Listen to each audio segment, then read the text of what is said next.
Thank you everyone for attending, participants at the conference and the panel members who I will introduce in a moment. My name's Philomena Horsley. I've been an HREC chair or deputy chair for the last 22 years. I love it. I'm currently acting chair of the Department of Justice, HREC, and I'm a consultant to PRAXIS and to other research bodies and HRECs. So I've been in this space for a while, and I think we're going to have a great session. Next slide, Sarah.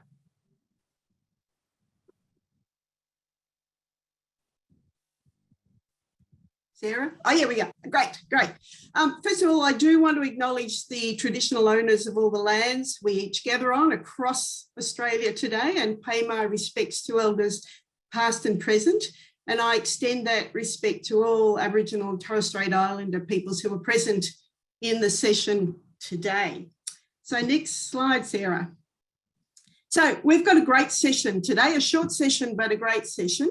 I'm going to ask in a moment the panel to introduce themselves. Just to let you know, we're going to have a brief introduction to the topic, then a panel discussion, and in the last 15 minutes or so, Q&A from the audience. So hopefully get your questions ready for those of you who won't already have had them answered in the discussion. So I'm going to ask each of the panel members to start to briefly introduce themselves by just saying how long they've been on the HREC as a lay member and what was the motivation to join. So I might start with you, Fran. Okay, my pleasure. So I'm Fran Colley. I've been on a university HREC here in Australia since September 2021, so just over a year. And previously to that, I was on an institutional review board ethics committee in the United States. And I was on that for 7 years. I was in my third term. And my motivation for doing it is like you, Philomena, I just love doing it. That being able to contribute to the community, being able to use my brain, I don't know whether it's always effective, but I really enjoy that part. And I really enjoy working with those wise, clever people on the HREC itself, even if I do find them at times quite intimidating and alarming. But anyway. Thanks, Fran. And we'll get on to that discussion around the relationship between lay members and the rest of the HREC members shortly. So thank you. Kate, would you like to introduce yourself? Lovely. Thank you so much. Kate Henderson. I'm on 2 Human Research Ethics Committee, one university one that I joined 4 years ago now. And I've just recently become deputy chair. So that's pretty exciting. And I'm also on a health, forensic and scientific services ethics committee, which is quite different, and for 3 years. So my motivation to join, out on the front lawn playing with our dogs, my neighbor and I were chatting about her upcoming PhD process, and she was complaining about her ethics application she had to write. I'm sure we've heard this story many times, and I thought, she's talking about how horrific it is, and I'm like, this sounds like the most interesting thing ever. I get to see what people are researching. How fantastic would that be? And also, my opinion as a community member is valued, which is like even more exciting. I guess I've always been interested in and valued good governance, and that's really grown with my involvement in the ethics committee. And I guess that's my kind of HREC story. Right, thanks, Kate. And I think some of those issues you might be able to bring up later in terms of, are the roles different if it's a health specific versus a university HREC? I think we'll definitely one of the questions we hope to come to. Peter, would you introduce yourself? Thanks, Philomena. Good afternoon, everyone. My name is Peter Goulet. I've been on the HREC at the Peter MacCallum Cancer Centre. I think it's about coming up to 18 months. I guess what motivated me to express interest was a couple of things. One, I have a professional background in social justice, equity, diversity. So I had always been interested in those sorts of issues. As a patient, I'm a melanoma patient, and during one of my very first consultations with my surgeon, he looked at me and said that I was a prime candidate for a clinical trial, and handed me a PICF to take away and have a read. And read I did, for all its strengths and weaknesses, and therein started a very long process of deliberation for myself and my partner about whether to participate. But I looked at that document very critically. So there was a bit of an interest in, like, where did this come from? What was all of this about? Just by the way, in the end, I declined participation in that particular trial and found another way of obtaining the care I needed. But part of all of that engendered a real interest in the research process. And I think because of my background and because of the discussion I had with my oncologist and my surgeon, I'm absolutely passionate about ensuring the consumer patient carer voice is embedded at all stages of treatment, from treatment to research to policy, and this seemed a really good fit. Right, thanks, Peter. And I think the audience can see we've got a really good mix here of people who've done this for some years. People are in quite diverse HRECs and are coming from different perspectives. So I think that's one of the great values of this panel session, the richness of each of your contributions as panelists. So we might just take a moment to just briefly remind ourselves a little bit about the lay role and the history of it. So can I have the next slide, Sarah? Great. So I don't want to spend too much time on this because I'm really keen to get on to questions for the panelists. But it's worth remembering that relative to ethics committees, the lay role is a fairly recent thing. If we think back to Australia in the 1960s, when we first established ethics committees, they were very much medical, clinical only within hospitals, and basically had only medical practitioners. And then over time, the roles became expanded and the membership became more defined. So in 1983 was the first time in Australia that we had a membership function defined. And the research focus expanded beyond medical only research requiring ethics review and approval.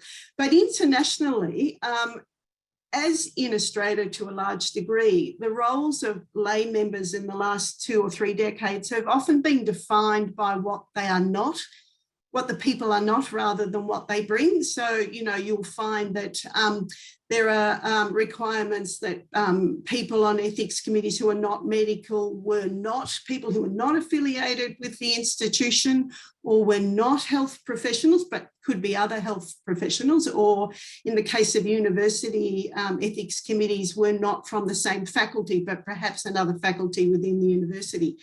And the evolution of lay roles has come in different ways in different countries. People might remember the scandal in New Zealand in the mid-80s with the Cartwright inquiry exposing the unfortunate experiment, which was the revelation that women with cervical dysplasia had been divided into 2 research groups, some who received treatment and some who didn't. And that led to the development of a lay role very clearly within New Zealand, but that could be a lawyer, or it could be another professional. So we've got a real mix historically, but pretty much around the world today for ethics committees, we have a sense that people who come from a lay role are definitely not going to be from the institution, are not going to be medical people, or in some cases other professionals. and that they're there to reflect something of the current ethical norms that are perceived to be in society, to use their own ethical judgment, to be individuals, but at the same time be in some way representative of members of the public or the reasonable person. So we've got kind of an interesting history to it. Currently in Australia, the national statement has that kind of what you are not type approach. One man, one woman, those who have no affiliation with the institution and not involved in currently in medical, scientific, legal or academic work. There are, as we know, and from the latest NH and MRC, report on the activity of HRECs, the vast majority of HRECs have lay members, at least one layman and one lay woman as required, although 11 in that reporting period did not. And that may come up in the conversation further around whether there are issues around recruitment or retention. Next slide. So just to alert people, so the proposed, as people would know, there's been reviews undertaken of Section 5 of the National Statement, and as a consequence, some required changes to Section 2. These are still in draft form. The plan is to have them finalised by the end of this year, but the significant change from the perspective of what we're discussing today is that it replaces the category of one man and one lay man and one lay woman with the draft notion of two people who bring a broader or consumer perspective and who have no paid affiliation with the institution. So that would, even though there is another section that requires, gender equity as much as possible within HRECs, that's a bit of a shift. And so it's one of the things that will hopefully come up in the conversation. And this conversation and this panel itself has been inspired by Fran's communication with PRAXIS as a result of PRAXIS's workshop last year on HREC self-evaluation, where there was a suggestion from Fran and subsequent comments by a number of other people saying, let's do something about this, because this is the category that's often least discussed and perhaps less defined than any of the roles on HRECs. And Fran has a paper provocatively entitled Lay Members a Necessary Token in Order to Fill the Categorical Requirements for Registered HRECs or a Valued Member. So we're going to go into discussion now. So if we could minimise the slide, that would be fantastic. All right, so I've got some questions for the panel, and I'm very much seeing it as a conversation with the panel, but also between the panel. So I've said to each of the panelists, jump in on each other as you need to. So I'd like perhaps to start with each of you, perhaps starting with you, Fran. If a potential lay member asked you what the role of a lay member was in an HREC, what would you tell them? You're on mute, Fran.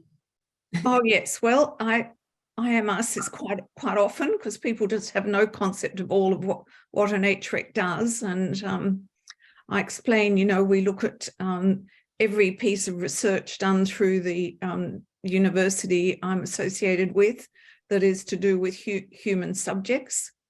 And I try to explain that they come from a range of sources and that I'm there to give a community perspective, some common sense, some thoughtfulness, occasionally some challenges, occasionally, or for me more than occasionally, pointing out gaps that I think need to be addressed in areas where I personally think the national statement is pretty weak, which raises the question of how do community members have any impact on the national statement. I'm not sure if that's possible or how we can, but it's certainly part of making us feel valued, I think, to know that we could.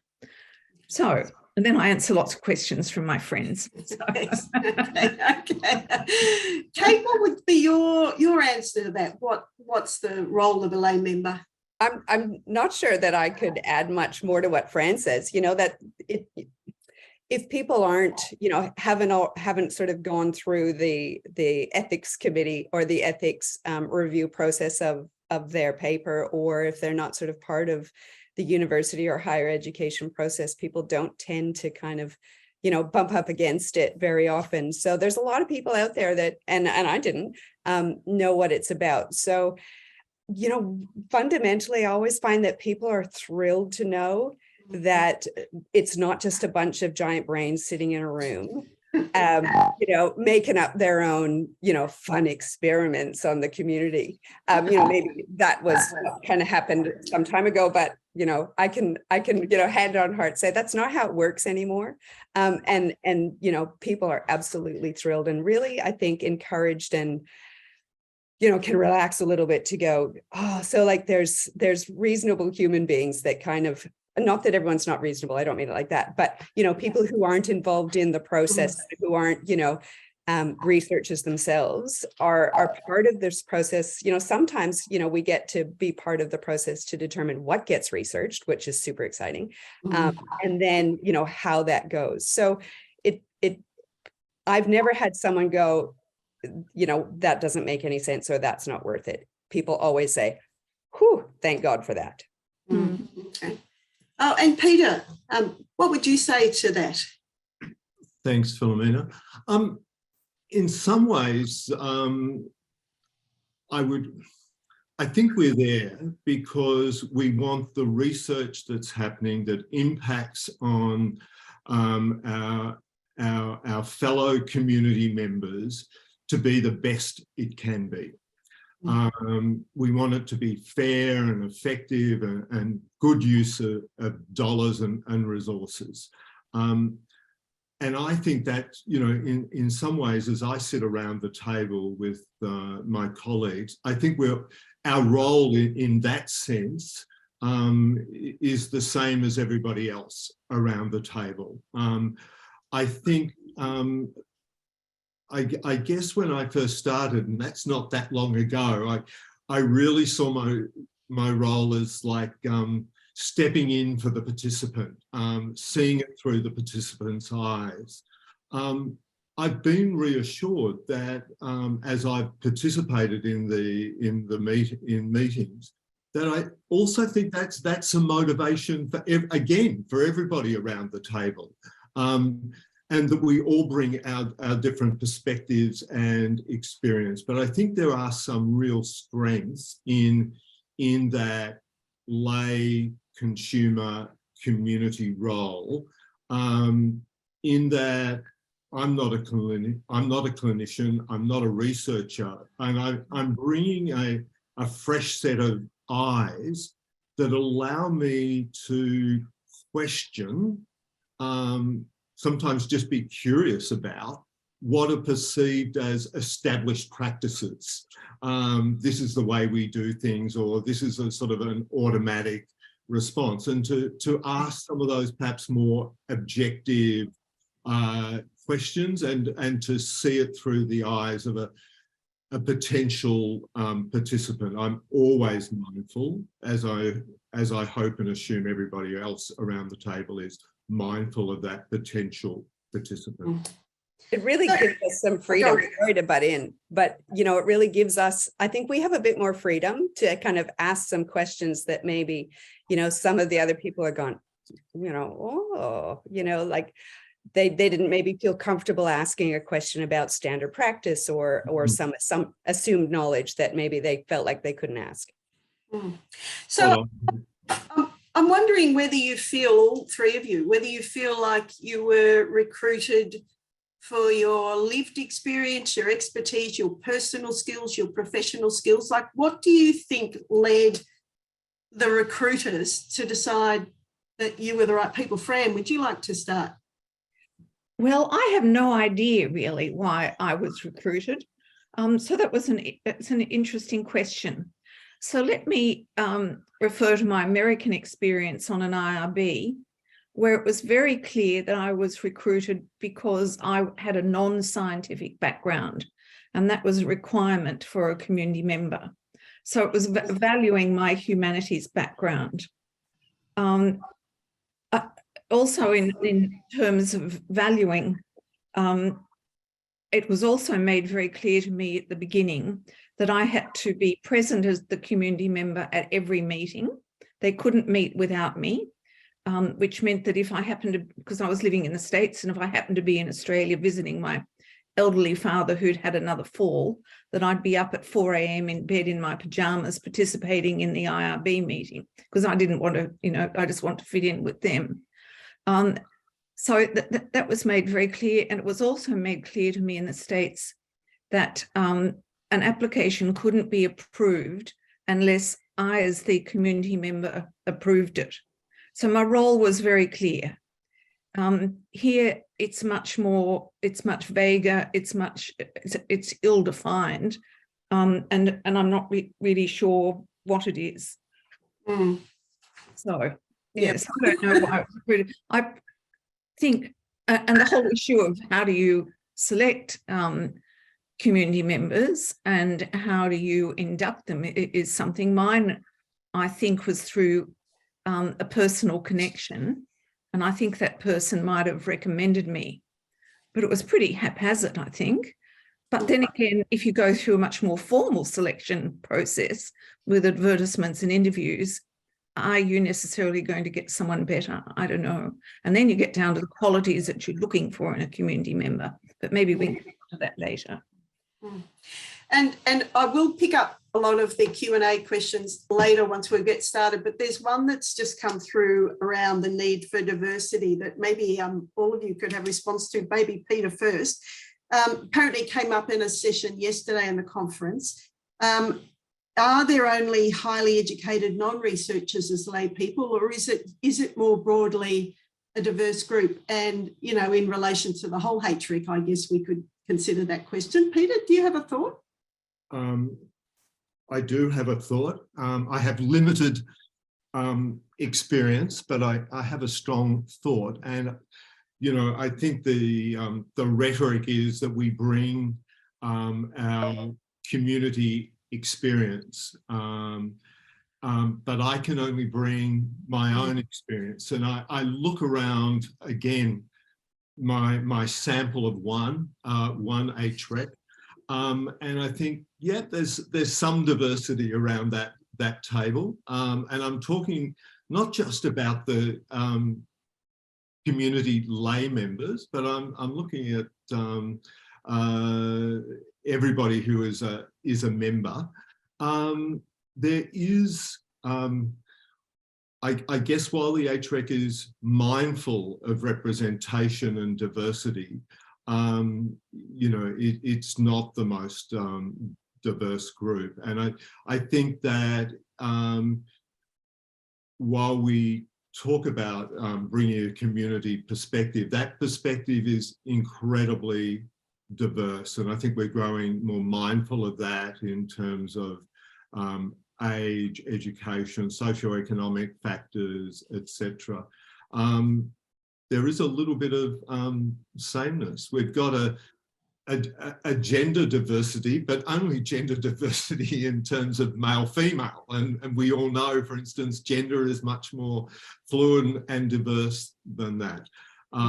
So it is a question, and I think that that notion of not just being lay, but coming from the community and reflecting that community throws a very big challenge out to us and to all HRECs, to how we embed that, how we put mechanisms and processes in place to ensure that, and to be alive to changing, because community is not static. Community, each of us probably are on HRECs that reflect different communities as well. So it's a big issue, it's a challenge, but it's incredibly important. And I think that, if we're looking for opportunities and the challenges, to me, that is the number one, about ensuring equity and diversity. And if we don't do that, how do we then how do we ensure that the research that we're looking at in terms of the merit of that research, how do we ensure that also is equitable and accessible within our community. And that's the primary motivation. And I think we are motivated to do that if we ourselves are diverse. Okay. Kate, did you have a comment on that issue around diversity? And yeah, just really quickly, I guess, because, you know, Fran and Peter have covered it off beautifully. I am so thrilled to see the binary terms of man, woman be removed from the statement. Okay. So in your set, from your perspective, can I just come in on diversity? Yeah.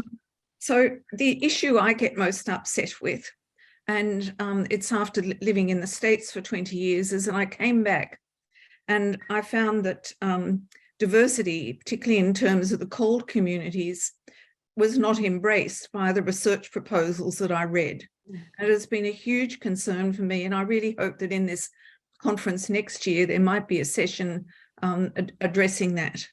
Yeah. So I keep saying I'm a bit like a broken record, and I need to make sure that I'm not a pest, that I'm a good collegiate member as well. So that's one of the qualities that you need to bring. But I would say that 9 out of 10 proposals that I see of the 45 or 50 that come across our desk each month, they all say that participants need to be fluent in English. So I say, well, you know, what about the CALD communities? And sometimes I consult Dr. Google and say, look, in this ethnic group, you know, this health issue is of grave concern, and they're not even included. So I'm not of a diverse background myself, but, you know, coming back to Australia, where it used to be 1 in 4 people were born overseas, now it's 1 in 3.5, and HRECs and research simply need to take these people on board. And I know, after being in contact with Ben Smith at the University of New South Wales, some work is being done on this, but it's certainly not getting down to the application level. So I feel that in my role, I do advocate, and I don't just advocate for individual participants, but in that case, I'm advocating for a community. And I feel that the national statement is very weak in this area.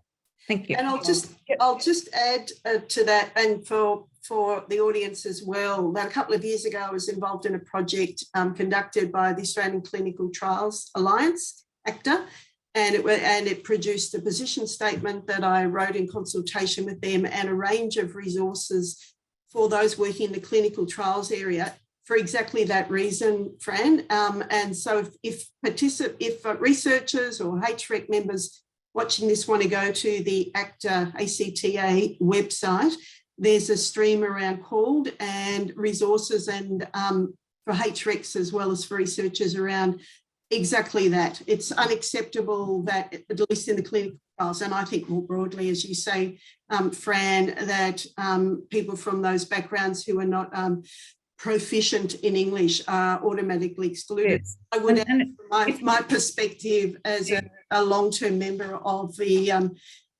disability HREC, that's absolutely true of people with disabilities who are just automatically excluded.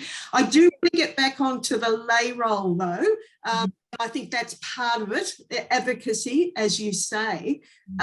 And I want to take us back to, so we've talked about the proposed changes in the National Statement in Section 5, which also include a greater focus on diversity. I'm wondering about value, given the value of the lay role, advocacy, speaking up for the participant, stepping in for the participant, whether you thought your induction process was adequate, whether you think for other lay members of your HRECs, there were training and support that was offered or should have been offered that really would enhance lay people's contribution to the HREC. Kate, would you like to have a go at that? Sure, thank you. So I started 4 years ago, and I have definitely seen since then in both my committees an increase or an improvement in that space. So, you know, when I first started 4 years ago, I was sort of provided an overview of the research process because I wasn't familiar with it, you know, how the ethics assessment process fits in and roles and responsibilities, kind of, you know, systems and processes stuff. And then I sat in on a couple of meetings to see how the process worked and you know, what happened. And then I was given the role of being spokesperson, which was terrifying the first time, I have to tell. And then I guess, over the time I found, I guess, my own kind of niche in the committee, but I had no, I guess, formal or real understanding about ethics. So I went on, Google research process, and I found some ethics training. I don't know if I can give it a plug here or not, but it was fantastic to give me a really good, I guess, basis on what ethics is, and what are the different aspects. And I guess I recommend that to everyone whom I come in contact with that is interested in ethics, or if they're new on an ethics committee. Then did research on how do I fulfill my role? Because you kind of mentioned it before. Everything talks about what a layperson is not, and I guess I've never really seen anything that describes what it is in any sort of clear articulation, and then no sort of even like sort of scenario or information on how a layperson fulfills their role, and what are the kinds of things they're looking for. I guess kind of picked that up as we went along. And other lay people are really helpful. Hook into another lay person who's been doing it for a while. Yeah, mentorship in that sense. So Peter, you're the most recent incumbent. How was your induction process? Pretty good, I think. That's not to say it couldn't be stronger and better, but I actually thought the induction process started with the selection process in terms of the expression of interest, the interview, the discussions that took place as part of that. Selection was as much about the secretariat, if you like, reassuring themselves and the committee reassuring themselves that not that it was a good fit, but that I was comfortable, could see myself growing and developing into that role. So it was really a dialogue, and like Kate said, a pretty heavy emphasis on let's not rush this, come along, any questions from observing some sessions. Again, Kate mentioned peer support and mentoring from the other community lay reps, as well as others on the team. That was incredibly useful and important, and that's still a very important part of the process. And again, like others, I went looking for other opportunities as well in terms of upskilling. I find every meeting is an educative process, and sometimes I need to debrief, or I'll have something to really. I like to be challenged. We work very much by consensus, and we're collegial, but it's sort of like, maybe my thinking is a little bit different around some questions, and sort of exploring that with others about where that fits in. The other thing that we do is we have a standing agenda item at every meeting that is around training and development of members with a theme. The amount of time, of course, that we're able to spend on that, given it's in the context of a meeting, it varies, but it's a very good prompt. And even in the agenda papers, there are resources around those items as well. So for me, I guess induction is not a tick the box. It's a continuing process of development. We can always do better, but peer support was profoundly important for me. Okay. Fran, I'm wondering your thoughts on this, because you've experienced the American system and the Australian system. What do you think's needed in terms of better support for lay members of HRECs? National training. I just don't know why there is no national training for all members of HRECs in Australia. Well, there's an accreditation program through PRAXIS, but are you talking specifically? But if I wanted to do any training, I've been told I would need to use my honorarium funds to do that.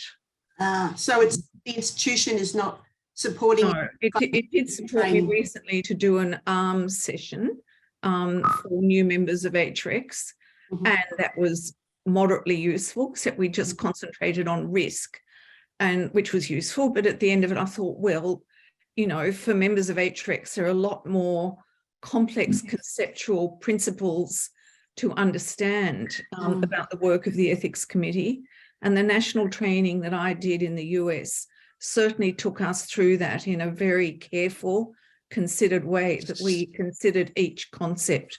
So there wasn't that issue of looking for that training ourselves. And perhaps, Kate, I don't know whether you paid for it yourself or not, but having to pay for it ourselves. So I do agree, Peter, a lot of our job training is on the job training. You know, we learn from the advice we get when we raise questions. We learn from the discussion. And one of the key ways I learn is that I look at when the Secretariat captures our comments to pass on to the researchers, then I look at which ones of my comments have been captured, and I think, oh, all right, it was good that I said that. And then if other comments haven't been taken up, I think, all right, I'll know in the future perhaps not to speak so much about those that they're not as valued or there's not as pertinent. So I try to put myself through this feedback loop rather than anything else. I also wonder at times when I had a half-hour induction at the beginning on the systems, which was terrific. I mean, I just think that systems are fantastic. The Secretariat we have is just fabulous. The chair is wonderful, and I still needed to go on and learn all those systems. And we did, after I asked for it, we did have an hour session later on. We had a handout during that the Secretariat prepared to help lay members. But you know, it just didn't seem to mean much to me, and I don't even know where it is. And when it was given to us, I thought, why is my terribly hardworking, incredibly busy Secretariat inventing the wheel and doing this handout for us? Why isn't there the sharing at the national level of resources for HREC members? So I also look at the Australian situation, and I don't understand that. I mean, this conference is a great initiative. Thank you to the organisers and the supporters for making it free, because and virtual, because people like me can attend. And that was very visionary, I think. And I'm very grateful for that. But I just think there is a long way to go in training. And not only did I have to do initial training, I had to do refreshers in it to be able to continue serving on that committee. And the whole committee had to do it. And I think that's the way it should go. That you can't just give the national statement to a new member and say, read this and understand it and come to the next meeting. You can't. And it is a requirement in Section 5 of the National Statement under the, you know, governance principles that all members of HREC should have ongoing training. I do want to just point out that, you know, PRAXIS, who's, you know, sponsoring this session, do have a range of training things, and they've just introduced a new one, a new short module, as opposed to the full accreditation program that people undertake, called HREC for busy people, but there's a cost, as you say. And so we're looking at institutions who really should be committing resources, because one of the, you know, emphasis in the new Section 5 of the National Statement is that it was there before, but I think it's better emphasised, is that institutions who host HRECs have to fully resource them, have to better resource them.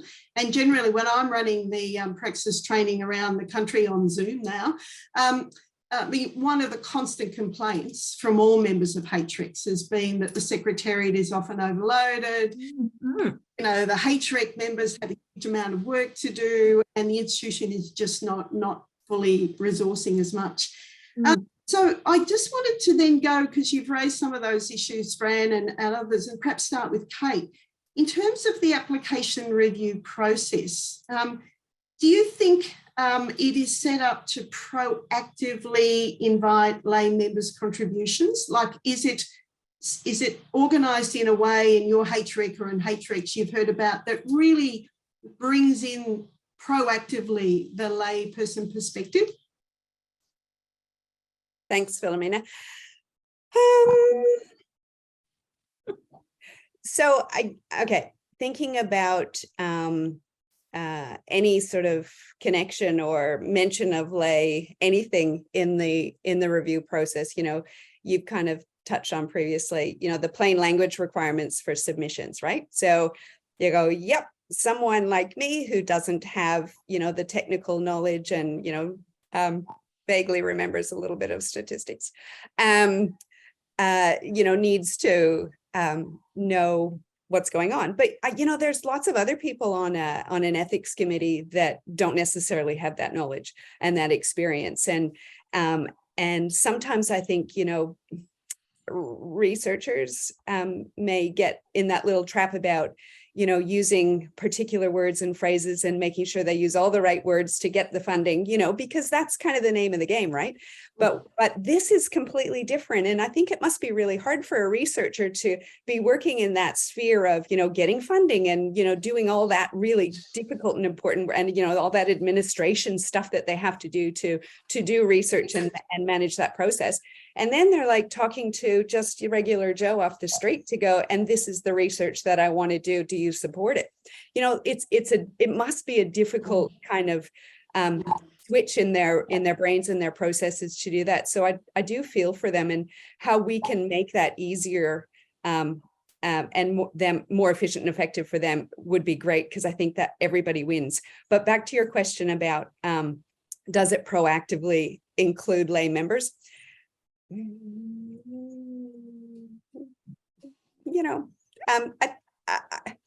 It really depends on the chair.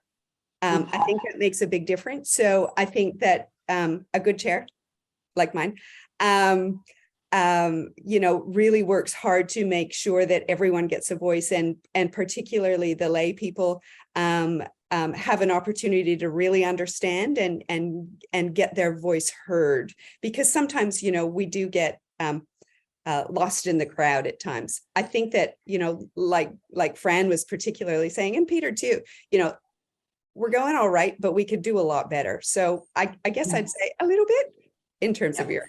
Yeah, and I just reflect on, we have our annual training and review for the Justice HREC, and the last one we did, we reflected on how we've kind of softened over the time. And, there's a section of our application form at the beginning that says, please provide a summary of your project in lay language. And, and of course, people just cut and paste from their, research funding applications and dunk it in there. And we've kind of let that slip a bit. And we've reminded ourselves that this is a really key thing, not just for lay members, but for all members of the committee who come from other categories as well, whether it's legal or, professional support roles, that we need to fully understand in lay terms what the project's about. And so we're kind of reinstituting that in a much more focused lens. Because, when there are participants, of course, you can read the participant information form, and that should pretty much give it to you. But the beginning of the application form should really encompass what the whole project is about. Peter, did you have any comments on, purposeful invitations for lay contribution? I think again, in terms of our meetings, I have never felt that our lay community voice is less important or less valued. In fact, the impression I've got is that it is greatly valued, and quite often the sorts of issues that our lay members are raising or seeing within an application, I also see those very same issues being raised by our clinicians and researchers. And likewise, we as lay members might notice something a little bit odd, or in terms of some of the more clinical information within the document. To me, it's there's a couple of things there. It's the strength of an application and the strength of the proposal is from a lay consumer perspective, is in the participant information and consent form. And I always start with, can I understand that? But I think that, and will somebody else be able to understand that, et cetera, et cetera.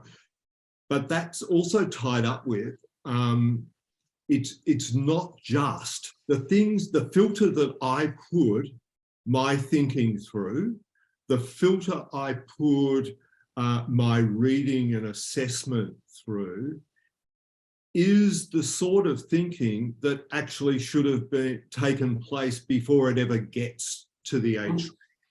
And that is about, I can always tell when a researcher has got a really good working relationship with another set of consumers in line with what the NH and MRC are all about and what they're saying.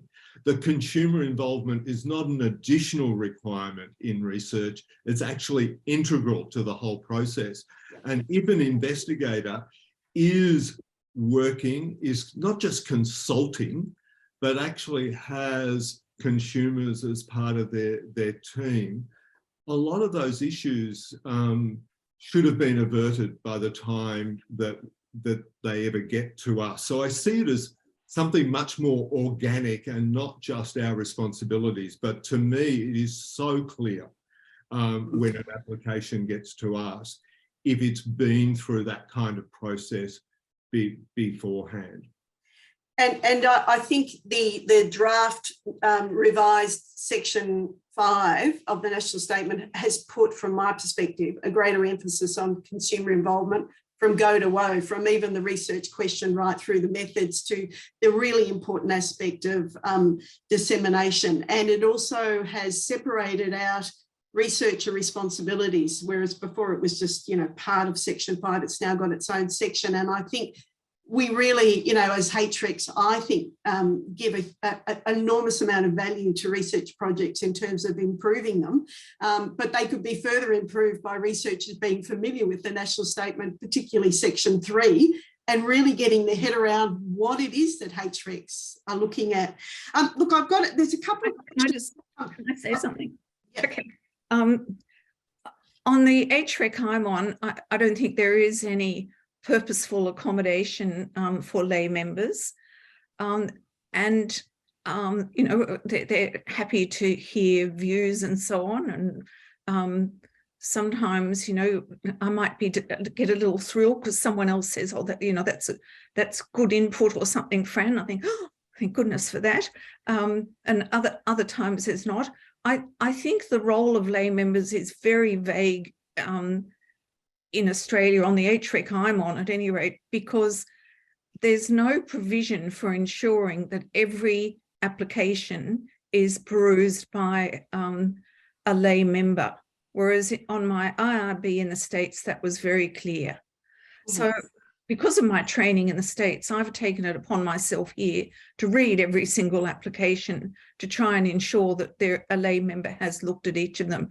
And I imagine for some people in the audience from HRECs that have small workloads, they might think, well, of course, the lay member looks at all of them, but I think we've got a big workload. I don't really know because I've got nothing to compare it with. And it is a lot of work looking at each one, but I think that it's important, and I think a good HREC should somehow ensure that it has in its systems that it has lay members peruse every application. Otherwise, what is our purpose? Otherwise our purpose is incidental and haphazard, and I don't think that's good enough.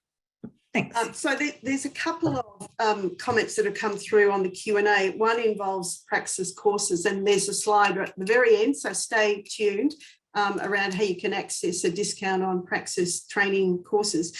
But just going to the amount of work and responsibility currently lay, perhaps consumer and community representatives have.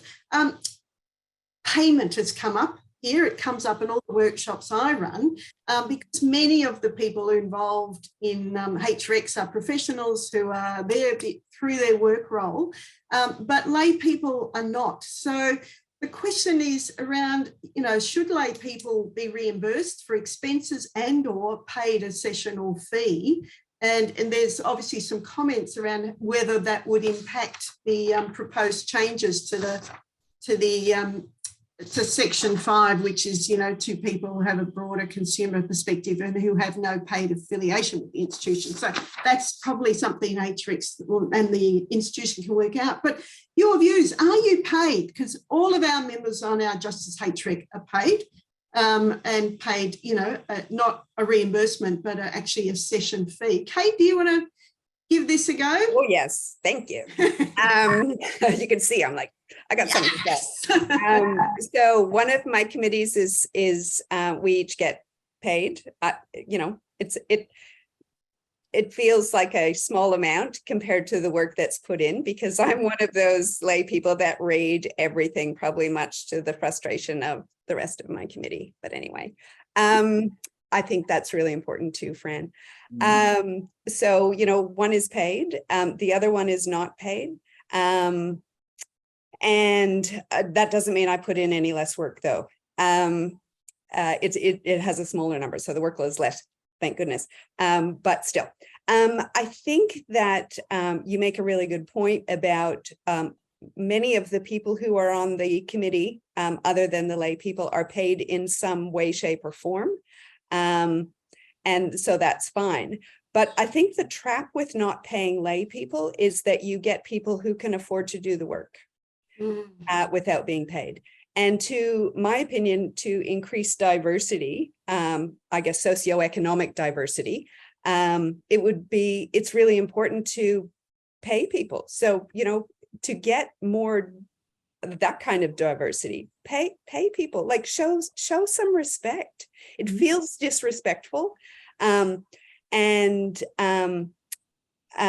to a point that Fran made in regard to when asked or when questioned about not including people from old, you know, cultural and linguistically diverse, sorry, stuck on my tongue there.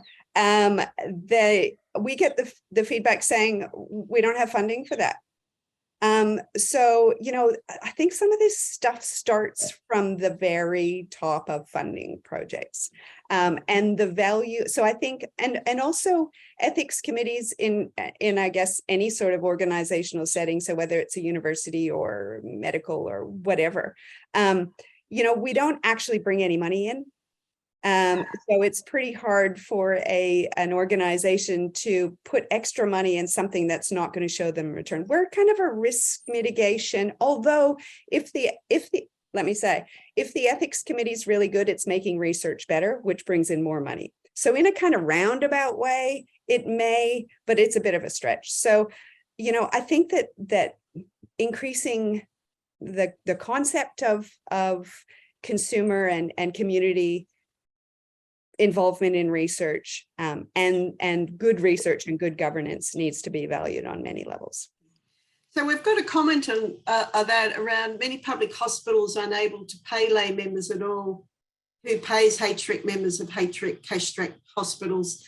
I would think hospitals would prioritise the value of the research from my perspective, and like we're talking perhaps in the case of Department of Justice, $3,500 a year, and if you've got 2 lay members, it's not a lot in a hospital budget.